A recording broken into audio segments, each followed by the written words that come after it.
Welcome back, everybody, to another edition of 2020 Vision. And this week, we're joined by Harold Tavares. He is the Chief of Staff to the Prime Minister of Cape Verde, Ulisses Correia y Silva. Harold, how are you doing? Good. Thanks for having me. Of course, Harold. Harold, fill in the blanks for me. Cape Verde is an archipelago of how many islands? And tell us exactly just where it is on the map, just so people know. It's an archipelago of 10 islands, and it's right off the coast of Africa, right off the coast of Senegal, about 500 kilometers from Senegal in West Africa. Very good. Now, this is new territory for all of us, this coronavirus pandemic. And like many countries in the world, Cape Verde has provided guidance and leadership and protections to its people in a number of ways. It's a big job for you all in the Prime Minister's office. How has it been going? Yeah, it's a new world, and as you know, the world is facing this pandemic, and Cape Verde is not outside in this world. And he definitely reached out to us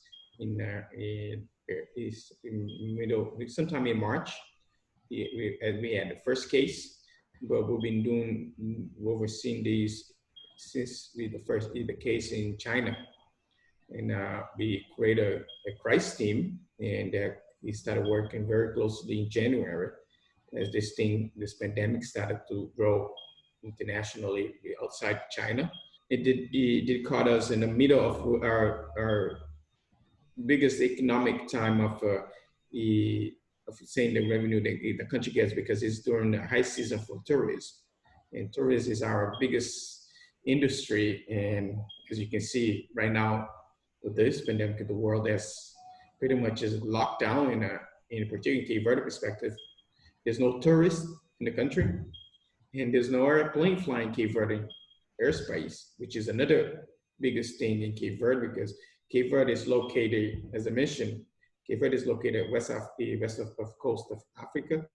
If you can look at it, it's in between Africa, the continents, Africa's, Americas, and Europe, and particularly the crossroad between Europe and South America, or the continent of Africa to North America. It's right in the middle, and you have a lot of international planes flying over Cape Verde airspace, flying between those continents. And with this pandemic, pretty much everything was squeezed out. It's really causing a big drive in a big hole in our economy, but it's unfortunately we get adapted. We get to adjust to this new world, and because Cape Verde is no exception. All countries in the world are facing this, are having the same problem. It's affecting the economy and the social life. But we kind of adjusting, and we locked down the country entirely. There's no flight international coming in or going out. No people can fly in except humanitarian flights. But like I said, it's entire world is going through this transformation. Sure. You know, you mentioned the enormous role that tourism plays in the Cape Verdean economy. When things come back to normal, where does growing tourism rank on the list of priorities? Yeah, definitely. What this has shown that no one is safe in the world when it comes up to sanitary pandemic or health pandemic, and we have seen this growing in China. It's a domino effect. The entire world caught up in this pandemic, and in particular with Cape Verde, as we were preparing to make sure we're safe before we get any positive case. But we didn't want to stop our industry, because we depend a lot on tourists. We still had our tourists open. But the first case came from a tourist that was here on vacation. But now it gets to a point now we want to make sure Cape Verde is safe. We meet all the international protocols on the sanitary perspective. Expect that we want to make sure whoever comes to visit us feels safe. We need to make sure our hotel are safe, our restaurants are safe, meets all the protocols, and not only a protocol in respect of security, but it's sanitation. It has to be. health protocols that we want to make sure people, when they think about coming to Cape Verde, they feel comfortable, confident of the protocols that we have. That means we have to certify our hotels. We have to certify our restaurants, bars, and even airline. People need to feel safe when they fly in. They either get in an airplane to fly to a country like Cape Verde.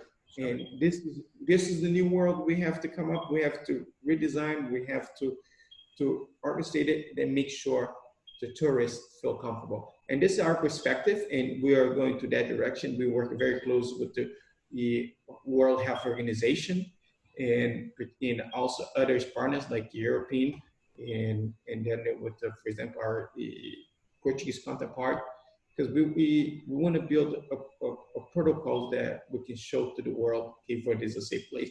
One of the biggest Cape Verdean diaspora outside of Cape in the world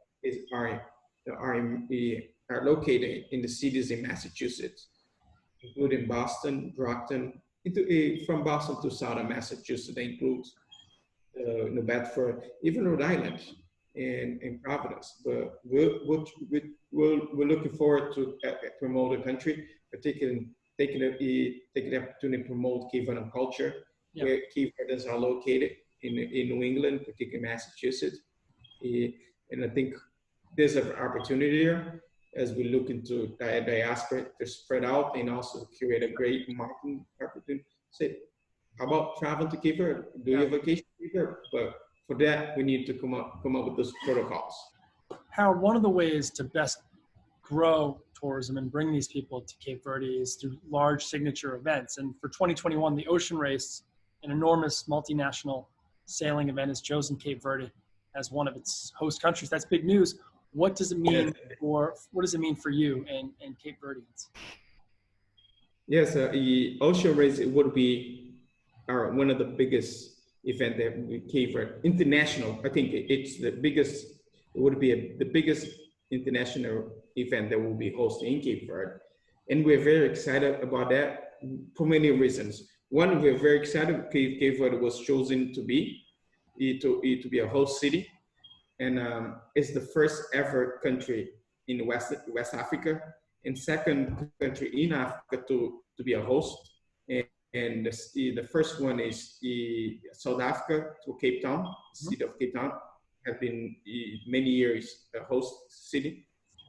But it's an opportunity for Cape Verde to showcase the world, pretty much put Cape Verde on the map in a very perspective. One it's through our blue economy vision, and as I mentioned to you, the crossovers between continents.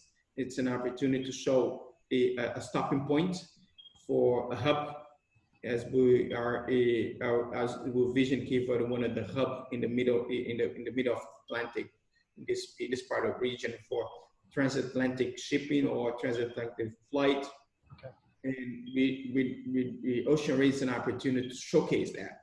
But most important thing, it's the strategy about our tourism strategy is to target other markets or other potential tourists instead of just a tourism of beach and sun and resort. But this is an opportunity to show it's combine all the different stakeholders that we have in Cape Verde. That means it's on a blue economy. That means it's sports, water sports. It's about tourism and a destination, a place for tourists to do vacation, to do not only to do being the beach, but also do fish sporting. And the other components is to how Cape Verde can be viewed in the world in this transatlantic hub. And this is to show how things can come up in one idea and bring Ocean Race, and then you can bring all these things behind it to promote the country at the high level. And we're very excited to host, and obviously this is a type of events that will be with vision. Particularly, we learned from work in Boston, being one of the hub in the Northeast, and with a lot of events that Boston hosts, particularly with the convention That's the reason we're looking to eventually want our deliver partner to help us to get the ocean race first, and then to deliver the Good experience. yes, as you have the experience in Boston, as you have done this in the past, particularly with the idea of a tall ship, and this is where the vision came up, and we thought of it's an opportunity, it's a time where Cape Verde needs to position itself in the world stage. Yep. I think ocean race, it's an opportunity to do that, and we're comparing that to what Senegal has done with the Right. race Paris Dakar, and then it's our Formula One. Right. As Sure. you know, Formula One goes all over the world. Sure. With the circuit. This is our Formula One, but what we have the best is the ocean. Ocean race has come through Cape Verde for many years, but they never stop. I see. And why? Because it's the crossover. Because they leave, for example, the last two editions, they leave Lisbon from Europe, which is the first stop. They leave Europe, then they go to Cape Town, and it's a long journey. And I think it was a perfect marriage here, because they need a that's what my perception is, that definitely when we propose it, there could be a stop between the long journey there. And it's a perfect marriage here, because if you go on one of those video on YouTube, you can see them picture them traveling over the Cape Verde Ocean and Cape Verde Islands in the background. They're talking about. And the other thing that we really look into this opportunity to, we saw the experience of Portugal, how Portugal became successful by after getting the ocean race in Lisbon. Mm-hmm. There's a correlation there that we learned. It's how ocean race helped Lisbon in Portugal on their tourist attraction. Put Portugal on the map in the attraction of tourism. And after we have seen a tourist boom in Portugal, it has a lot to do also with the ocean race came to Portugal. And that's the way we're looking to a possibility to help us to boost our tourism. Harold Tavares, we thank you very much for joining us today. Harold is the Chief of Staff of the Prime Minister of Cape Verde, Ulisses Correia and Silva. Harold, thank you very much. Thank you. I look forward to having Cape Verde soon, and everybody else too. Thank you for having me. It's great to have this conversation.